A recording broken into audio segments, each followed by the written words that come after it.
A small subsection of my subscribers have expressed a strong interest in the readings I did from the Coterie, and have asked me to read some more philosophy.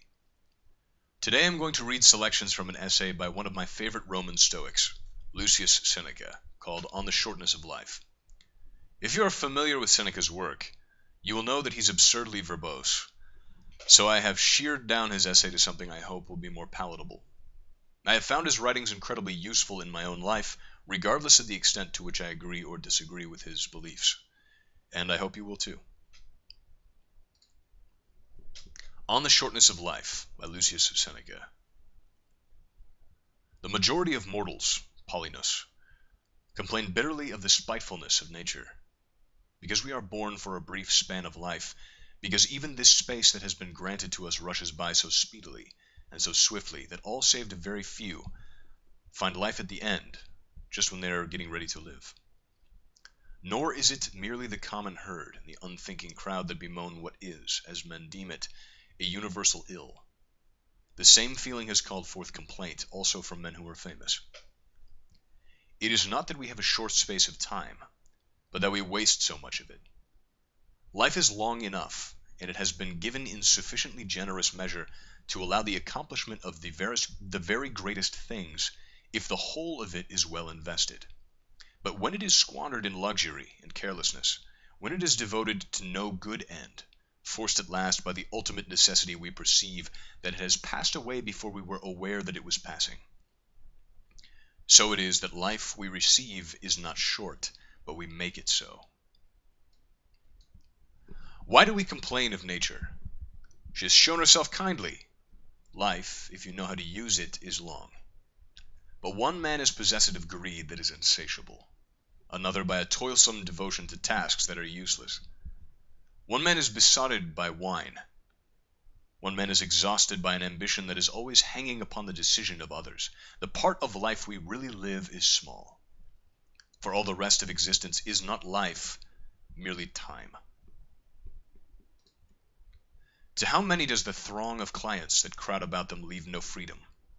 In short, run through the list of all these men from the lowest to the highest. This man desires an advocate, that one answers the call. This one is on trial, that one defends him. That one gives sentence, no one asserts his claim to himself. Everyone is wasted for the sake of another. Certain men show the most senseless indignation. They complain of the insolence of their superiors, because they were too busy to see them when they wished an audience. But can anyone have the hardihood to complain of the pride of another when he himself has no time to attend to himself? In guarding their fortune, men are often closed-fisted. Yet when it comes to the matter of wasting time, in the case of the one thing in which it was right to be miserly, they show themselves most prodigal. And so I should like to lay hold upon someone from the community of older men and say, I see that you have reached the farthest limit of human life. You are pressing hard upon your 100th year, or even beyond it. Come now, recall your life and make a reckoning. Consider how much of your time was taken up with a moneylender, how much with a mistress, how much with a patron, a client, wrangling with your wife, how much in punishing your slaves, how much in rushing about the city on social duties. Add the diseases which we have caused by our own acts. Add to the time that has lain idle and unused. You will see that you have very few years to your credit. You will hear many men saying things like, after my 50th year I shall retire into leisure. After my 60th year I will release myself from all public duties. And what guarantee, pray, have you that your life will last longer? Who will suffer your course to be just as you plan it? Are you not ashamed to reserve for yourself only the remnants of life, and to set apart for wisdom only that time which cannot be devoted to any business? How late is it to begin to live just when we must cease to live? What foolish forgetfulness of mortality to postpone wholesome plans to the 50th or 60th year, and to intend to begin life at a point to which few have attained. No pursuit can be successfully followed by a man who is preoccupied with many things. Eloquence cannot, nor the liberal studies, since the mind when distracted takes in nothing very deeply, but rejects everything that is, as it were, crammed into it. There is nothing the busy man is less busied with than living. There is nothing that is harder to learn. Can anything be sillier than the point of view of certain people? I mean those who boast of their foresight. They keep themselves very busily engaged. In order that they are able to live better, they spend their life making ready to live.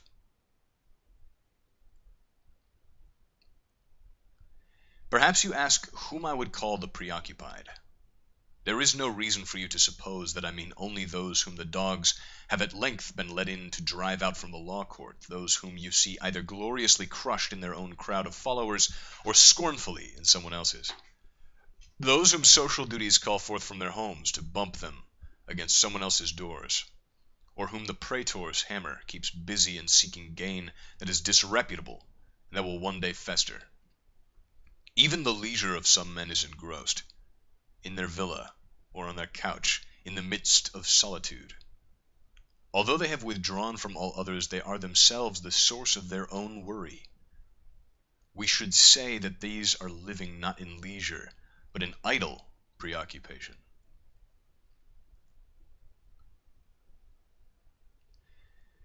Those who rush about in the performance of social duties, who give themselves and others no rest, when they have fully indulged their madness, when they have every day crossed everybody's threshold and left no door open unvisited, and when they have carried around their venal greetings to houses that are very far apart, out of a city so huge and torn by such varied desires, how few will they be able to see?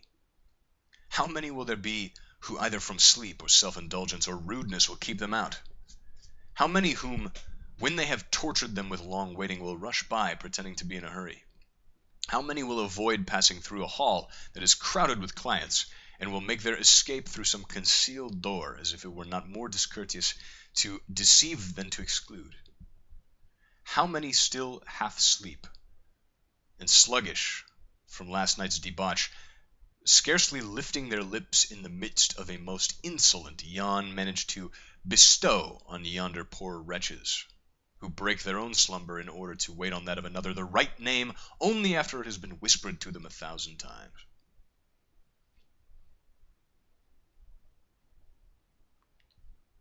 You can lose the day in expectation of the night, and the night in fear of the dawn.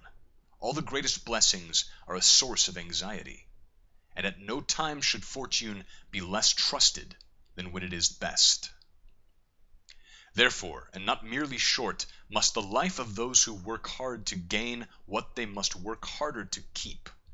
By great toil they attain what they wish, and with anxiety hold what they have attained. Meanwhile they take no account of time that will never return. Reasons for anxiety will never be lacking, whether born of prosperity or of wretchedness. Life pushes on in a succession of engrossments. We shall always pray for leisure, but never enjoy it.